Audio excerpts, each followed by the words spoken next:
Alright everyone, so I want to have an important discussion about something that just came out, and those of you guys who have been subscribed to the channel for a while, or even if you've just watched some of my videos, you might know by now that I am not a JP player. I play exclusively on Global, which is why I don't like to get too much in detail on what's going on in JP on the channel. However, the really big exception is when something comes out that I feel like is going to have a really strong impact on the global version of the game later on, and today is one of those days. And I want to talk about one thing in particular here, and that is the news of the new banner that they are getting on JP. But I don't really want to focus as much on the actual units. I want to focus on the mechanics of the banner, and that's really what I wanted to have a discussion about here, because if you take a look at the new banner that they are getting on the JP version of the game, there is something really big about this that stands out. So obviously, on the left side, you have the names of all the units on the banner, all the original characters. The ones at the top are the two new units that are coming to JP, but that's not what I wanted to focus on. It's actually the right column, which has the rates, those 0.25%. And what's the really big thing about this that stands out with those rates? Well, there is no rate up. And we have seen banners like this before on Global. In fact, there's actually technically one going on right now, and that is the Lost Vein Meliodas banner. I want to say this is the first banner that we've gotten on Global that has a new unit, but also doesn't have a rate up. I could be wrong about that, but I think he is. But the thing is the Lost Vein Meliodas banner is a festival banner. And festival banners are a bit different from regular banners because they've got a lot of other things going on. Obviously, Lost Vein Meliodas has been hyped up ever since we actually knew about him coming to even JP, but also you've got other things like the starting grade SSR being at a 4% rate instead of just the 3% rate. And if you take a look at the new banner that JP is getting, if you end up adding all the rates together, it's 3%. So it's unfortunately not the 4% rates that we see on festival banners. And, you know, that's something pretty important there, but also is the actual pity mechanics that they are using on this banner as well. So for the Lost Vein banner, we have the two guaranteed SSRs that you get at 300 and 600 gems, and then you have that guaranteed copy of Lost Vein Meliodas at 900 gems. Well, with this new banner on JP, they are kind of doing something similar, but not quite. It's not quite as many gems and as far along as it is on a festival banner, but it still kind of follows that trend right there. So what it seems like to me is they're kind of taking like a mix of several banners that we've had in the game, and they're trying to do this experiment here with this new banner on JP that does follow some of the mechanics of a festival banner, but not all of them.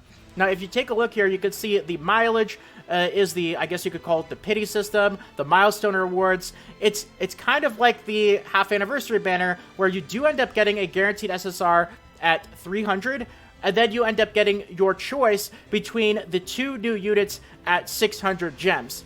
The thing is, though, is that this isn't a festival banner. It's not Lost Vein Meliodas or, you know, somebody like Goddess Elizabeth, who is also extremely hyped and an insanely powerful unit. And it really kind of just does feel like a weaker version of a festival banner. And I'm not really too sure entirely what Netmarble is trying to do here, but it really seems like they are kind of trying to step away from the usual model of a step-up banner that they have, where you're guaranteed to end up getting a unit at 242 gems, and now instead of the 242 gem milestone, you have to end up going all the way up to 600 gems, and that's a pretty big jump. So I want to talk a little bit about what this really means, and, you know, are they going to continue doing this in the future? I don't think anybody, except maybe Netmarble employees, really know the answer to it, but this is definitely going to end up costing more gems if they continue to do this for more of their original characters in the future. Now, I do want to say, though, that I don't think anything is set in stone here. I would obviously still be a bit worried, as I am myself, but we did see something pretty crazy with the JP version of the Festival King banner, where they did actually end up adding rate up to him. And this would be a banner where I would think that they did not have a rate up on a festival unit. So maybe they truly are just experimenting with something, and later on in the future they decide to end up going back to their regular step-up banners. But if this is something that does continue later on down the road, it absolutely will end up costing you a decent chunk of gems. And I wanted to get into a little bit of the differences between, you know, how many gems you're going to have to spend on a banner like this if they continue to do this as their model in the future, versus the step-up banner, which we obviously know is pretty simple, 242 gems to get that guaranteed copy. And then, of course, the regular pickup draws that, are just the standard banner. And a lot of people are pretty conflicted with this, 600 gem milestone. Is it really bad? How much worse is that compared to the regular pity system that we actually see on most normal banners? And if you actually really think about it, it's a pretty big difference for sure. It's definitely a step in the direction of having to spend more gems, but you do have to keep in mind that there's a couple of things about the regular pity system that make it's not 5 pulls per pity. Doesn't quite work like that because it only fills up your pity gauge if you do a pull that does not have an SSR. Now, with the standard rate of 3% for an SSR, you're going to end up filling up the pity gauge most of the time. 3% means that most of your multis are going to be shafts. Only about a third of the time or so are you going to do a multi that has an SSR, and that means that it's not going to end up filling your pity. So it still does take an average of like 7 multis or so in order to end up getting all 5 of those pity pulls to get your guaranteed SSR. But the other really important thing about the pickup draws is that the pity that you end up getting is not guaranteed to end up being the featured unit. And this is why, you can end up getting some seriously crazy bad luck with the pickup draws, already getting flashbacks back to Red Escanor. But, the pity is just a guaranteed SSR, but it's a guaranteed SSR from all the SSRs that are in the pool for that banner. And generally, a rate up banner is going to have a 0.5% chance to pull the rate up unit, but the chances of getting all the other SSRs is still going to be, 2.5%.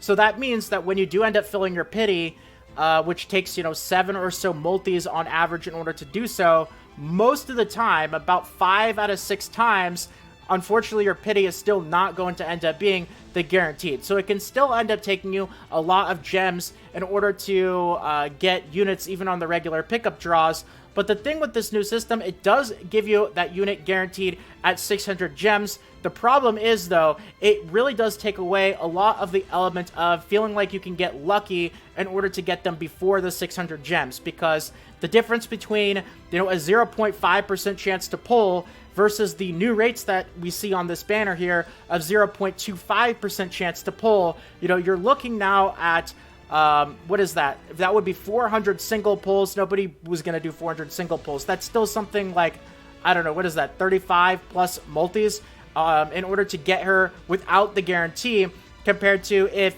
she was a rate up at 0.5%. Now you're looking at 200 single pulls, which would only end up being something like 17 or 18 multis. And this is without any pities or milestones or anything like that.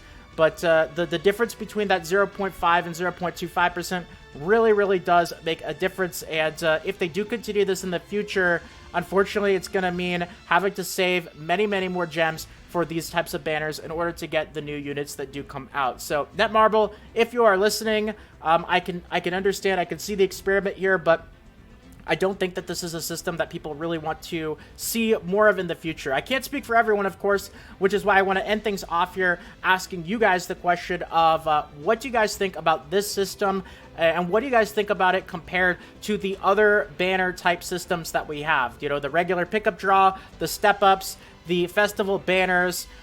Which one do you guys like the most? Which one do you feel the best about summoning on?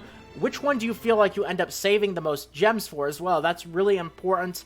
And do you guys want Netmarble to continue this in the future, or would you rather have them stay away from it and just continue with their regular pickup draws, their step-ups, and the festival banners as well? So that's going to be about it for the video, though. I hope that you guys enjoyed this short discussion, and if you did, and you want more videos like this in the future, consider subscribing to the channel. Feel free to toss a quick like as well. It really does mean more than you can imagine. We are close, so unbelievably close to 10,000 subscribers, so thank you so much, everyone, for all the support.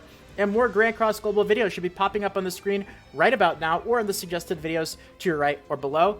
Feel free to check them out. But if not, until next time, have a fantastic day, everyone. Take care, and this is Salt of the Salty Guild, signing out.